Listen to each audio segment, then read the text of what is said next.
Bonjour à tous, donc effectivement moi c'est Lucie Tel, je suis en troisième année de thèse au laboratoire de biométrie et biologie évolutive sous la direction de Christophe Bonenfant et Simon Chamaillet et je travaille sur la phénologie des naissances chez les grands mammifères herbivores.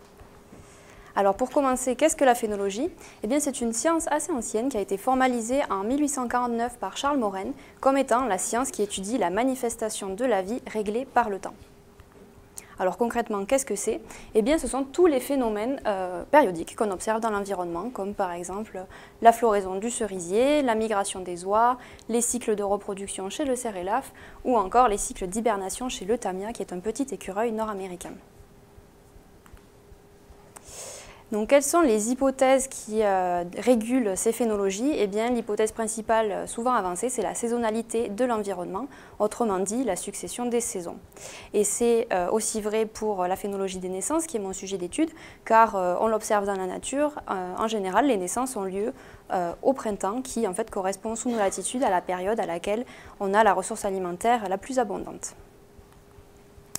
Or, avec les changements globaux, on observe de nombreux impacts sur le climat, donc notamment une augmentation de la fréquence des événements extrêmes, comme par exemple les sécheresses, les crues ou bien les tempêtes, mais aussi une augmentation de l'imprévisibilité et de l'irrégularité des saisons. Et ça, bien sûr, ça va avoir des conséquences sur toutes ces phénologies.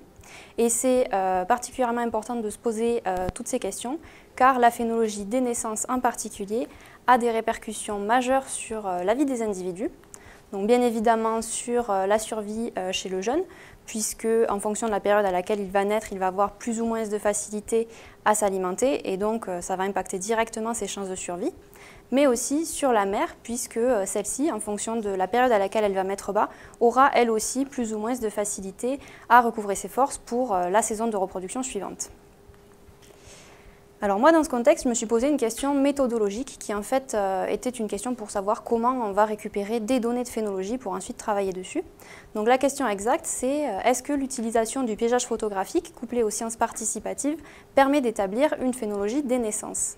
Alors il y a plusieurs termes dans cette question, donc pour commencer, le piégeage photographique, qu'est-ce que c'est? Eh bien, en fait, ce sont des appareils photo qui sont placés dans l'environnement et qui ont la capacité de se déclencher automatiquement lorsqu'ils vont détecter un mouvement. Donc là, vous pouvez voir par exemple une succession de 3 photos qui ont été prises lorsque les individus que vous avez en présence sur l'écran sont passés dans le champ d'action du piège photographique. Donc vous vous en doutez, lorsqu'on positionne des dizaines, voire des centaines de ces pièges photos dans l'environnement, on se retrouve rapidement avec un très grand nombre de photos à traiter. Et donc en tant que scientifique, on a un petit peu des difficultés à traiter ça tout seul, donc on fait appel aux sciences participatives. Les sciences participatives, en fait, ce sont des personnes qui ne sont pas des scientifiques, mais qui ponctuellement vont venir aider les scientifiques dans différentes tâches de recherche. Et en l'occurrence, lorsqu'on parle de piégeage photographique, on les invite à se connecter sur des plateformes en ligne comme Zooniverse, sur lesquelles ils vont pouvoir en fait identifier tout simplement le contenu des photos à partir de quelques guides qu'on peut leur fournir. Donc moi, dans mon étude, je me suis intéressée à un groupe en particulier, donc les ongulés, qui sont les mammifères herbivores à sabots, et particulièrement 3 espèces d'ongulés, le taupi, le bubal et la gazelle de Grant. Donc ce sont 3 espèces qui vivent dans le parc national du Serengeti, situé en Tanzanie. Et pour répondre à ma question, j'ai mis en place une méthodologie, donc la voici. Pour commencer, les pièges photos ont été posés dans l'environnement, donc ça c'est l'université du Minnesota qui s'en est chargée. Puis les photos produites ont été envoyées donc sur la plateforme Zooniverse où elles ont pu être classifiées par les volontaires.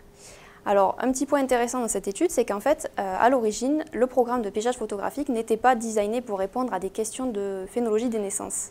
Donc ce qu'on demandait aux volontaires, c'était uniquement identifier la présence ou l'absence de jeunes sur les photos. Or, nous, dans le contexte de la phénologie des naissances, on s'intéresse à un groupe de jeunes bien particulier, qui sont les jeunes qui ont moins d'1 mois. Pourquoi? Tout simplement parce que c'est beaucoup plus facile de remonter à leur date de naissance lorsqu'ils sont très jeunes. Donc, face à ça, on s'est posé la question de quelle est la représentation que les volontaires ont d'un jeune. Est-ce que ça va correspondre justement à ces tout petits individus, ou bien est-ce que ce sera les jeunes en général, autrement dit tous ceux qui sont différents des adultes? Donc pour répondre à cette question, on a nous-mêmes reclassé les photos selon nos 2 critères. Donc, est-ce qu'il y a présence ou absence de jeunes de moins d'1 mois et présence ou absence de jeunes en général? Et on a comparé les 2 classifications ensemble. Donc au niveau des attendus, ce qu'on espérait observer, c'est quelque chose de ce genre-là. Donc vous avez une courbe qui représente la probabilité d'observer des jeunes selon les volontaires et selon les experts, avec donc 0 qui correspond à absence de détection de jeunes et 1 donc qui correspond à détection de jeunes. Et la courbe au milieu, elle relie en fait les détections des volontaires avec celles des experts. Donc une façon assez simple d'interpréter ce graphe, c'est de le diviser en 4 sections. Donc si on regarde le quart inférieur gauche, les experts n'ont pas détecté de jeunes et les volontaires non plus, donc ils sont d'accord sur l'absence de jeunes. Si on se place dans le quart supérieur droit, cette fois-ci, les experts et les volontaires ont détecté des jeunes, donc ils sont d'accord sur la présence de jeunes. Et ce qu'on remarque en fait, c'est que la courbe idéale, elle passe bien dans ces deux quarts. Maintenant, les deux sections qui restent correspondent à des désaccords entre les volontaires et les experts. Donc si on regarde dans le quart supérieur gauche, les experts ont bien détecté des jeunes, mais les volontaires n'en ont pas détecté. Donc en fait, les volontaires ont manqué des jeunes. Et pour finir, dans le quart inférieur droit, les volontaires ont détecté des jeunes, mais pas les experts. Donc cette fois-ci, ça voudrait dire que les volontaires ont inventé des jeunes. Donc maintenant, on va regarder les résultats de l'étude à proprement parler. Donc moi, je vais m'intéresser aux topies, parce que les résultats du Bubal et de la gazelle de Grant étaient très similaires. Et donc ce que je vous montre là, c'est encore la probabilité d'observer des jeunes selon les volontaires et selon les experts. Cette fois-ci, selon la classe d'âge des moins de mois et selon la classe d'âge des jeunes en général. Donc ce qu'on observe en première approche, c'est qu'on n'a pas tout à fait la belle courbe en S qu'on espérait, mais on va regarder ça plus en détail. Donc si on regarde sur la première moitié du graphe, ce qu'on constate, c'est que la courbe elle est bien dans le quart inférieur gauche. Donc ça veut dire que les volontaires ont bien détecté l'absence de jeunes. Maintenant, de l'autre côté, la courbe elle est déportée vers le quart inférieur droit, ce qui correspond au fait que les volontaires ont inventé des jeunes. De la même façon pour les jeunes en général, les volontaires détectent bien la présence de jeunes, mais par contre, ils ont tendance à manquer des jeunes. Alors la question que vous vous posez sûrement, c'est qui sont ces jeunes inventés et qui sont ces jeunes manqués?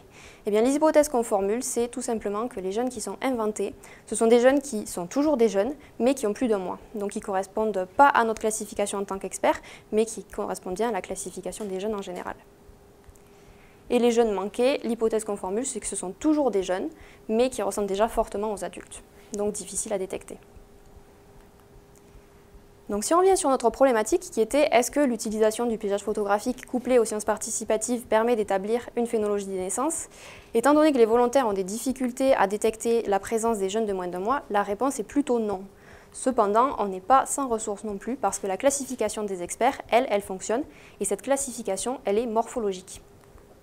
Donc qu'est-ce que ça veut dire? Ça veut dire en fait qu'on se base sur des critères physiques pour déterminer l'âge des jeunes. Donc ça peut être la différence de taille par rapport à l'adulte, la différence du pelage par rapport à l'adulte, mais surtout la présence ou l'absence de cornes. Donc nous, effectivement, on est sur 3 espèces qui ont des cornes et on considère que chez elles, les cornes apparaissent à peu près aux alentours d'un mois, donc critère infaillible pour détecter la présence des jeunes de moins d'un mois. Et en fait, on se dit que si on fournissait les critères des experts aux volontaires, ils pourraient sûrement faire aussi bien que les experts. Donc voilà pour cette première partie qui a en fait constitué le premier chapitre de ma thèse, qui était donc une question méthodologique, à savoir comment est-ce qu'on peut récupérer des données de phénologie, et qui s'inscrit en fait dans une étude de la phénologie un peu de A à Z, si on pourrait dire. Parce que l'étape suivante, c'est de réfléchir sur les méthodes qui peuvent être utilisées pour décrire la phénologie des naissances, et donc en particulier quelles sont les méthodes mathématiques qui vont nous permettre de décrire cette phénologie, pour ensuite répondre à des questions biologiques. Donc par exemple, quels sont les facteurs environnementaux qui dirigent la phénologie des naissances avec l'exemple du chevreuil, et enfin, quelles sont les conséquences de la phénologie des naissances sur la survie juvénile avec l'exemple du zèbre cette fois. Alors ce qu'on vient de voir, c'est que les données de piégeage photographique couplées aux sciences participatives, elles ne sont pas encore optimales pour travailler sur la phénologie des naissances. Donc ce que moi j'ai fait pour ces deux parties, c'est que je me suis rabattue sur des jeux de données produits par des experts, donc en fait qui sont des personnes formées qui chaque année vont sur le terrain pour détecter les jeunes et estimer de façon très précise leur date de naissance. Et donc ça nous permet d'obtenir les fameuses phénologies de naissance qui représentent le nombre de naissances en fonction du mois de l'année. Donc ça, ce sont des données pour le zèbre, donc au Zimbabwe, qui est un pays d'Afrique australe. Et ce qu'on remarque, c'est que les naissances, la majorité des naissances ont lieu entre janvier et mars. Et ce n'est pas un hasard. Donc en effet, si jamais on compare avec des données de l'environnement, donc là ce que je vous ai affiché, c'est un indice de végétation et la pluviométrie, eh bien on peut voir que ces naissances, elles tombent en plein cœur de la saison humide qui est la saison la plus favorable en termes de ressources alimentaires. Cependant, on observe quand même, vous le constatez aussi, des naissances pendant la saison sèche. Donc la question que je me suis posée, moi, c'est est-ce que la saison de naissance a un impact sur la survie juvénile, donc la survie des jeunes, chez le zèbre? Et les résultats préliminaires, parce que c'est ce sur quoi je suis en train de travailler actuellement, semblent dire qu'effectivement, il vaut mieux naître en début de saison humide plutôt qu'en début de saison sèche. Donc voilà pour ce travail, je vous remercie. Je remercie bien sûr les collaborateurs sur ce travail, donc Christophe et Simon, mes encadrants, Maxime et Léa, les stagiaires de licence sans qui ce travail n'aurait pas été possible, et enfin Sarah et Craig qui sont à l'initiative du projet de piégeage photographique. Donc encore une fois, je vous remercie à vous, et je vous laisse ici quelques petits liens si jamais vous êtes curieux des sciences participatives. Tout le monde peut-il participer aux sciences participatives?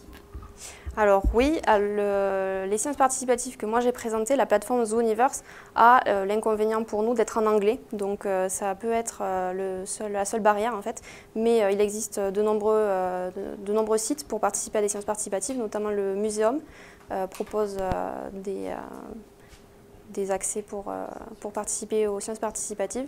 Et après, ce qu'il faut savoir aussi, c'est que là, c'est l'identification de photos, donc avec assez peu de vocabulaire, donc l'anglais n'est pas forcément une barrière non plus. Deuxième question, les volontaires pour l'identification des jeunes n'ont reçu absolument aucune formation? Non, effectivement. En fait, ils avaient uniquement une petite case à cocher ou pas sur avez-vous détecté des jeunes sur cette photo, et ils n'avaient même pas d'indication sur qu'est-ce que c'est qu'un jeune. Ah, j'ai une question de Marjorie. Peut-on inscrire des établissements scolaires? Des établissements scolaires? Oui, je pense pour faire du comptage en fait. Alors en fait, on peut créer un compte ou ne pas créer de compte, mais c'est accessible en fait directement, il n'y a pas forcément de compte à créer. Donc oui, c'est tout à fait possible de faire ça dans le cadre d'un enseignement. D'ailleurs, c'est ce qui a été fait aux États-Unis, bon, mais de façon plus approfondie que juste se connecter sur la plateforme et identifier, mais ça a été testé effectivement en classe. Une question de Valentine. Alors je dis tel quel, hein. Du coup, sur les compétences de la thèse, on est sur de la data science, de l'analyse de données sous R. Oui, essentiellement c'est ça. Je passe beaucoup de temps sur mon ordinateur à faire des analyses statistiques sur des jeux de données qui sont déjà existants. Est-ce que ça répond à la question? Oui.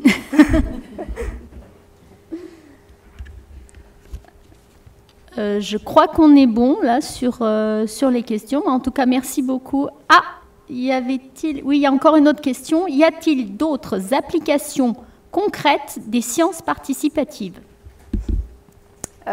C'est-à-dire, par exemple, alors moi, c'est dans le cadre de la détection de la phénologie des naissances, mais cette étude donc, de Zooniverse, c'est pour étudier un petit peu les répartitions des populations au sein du parc. Donc les pièges photos sont disposés selon un quadrillage. Donc on étudie effectivement comment les populations se positionnent dans l'espace et comment elles interagissent les unes avec les autres.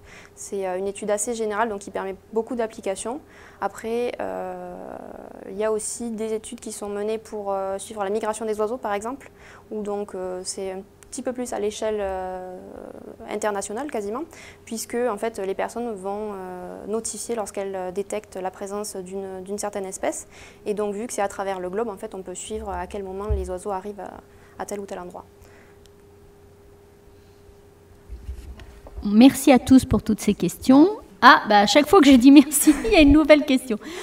Reporter les animaux blessés sur le bord de la route à la LPO sert pour la recherche également. C'était une remarque, oui, en fait. Tout à fait.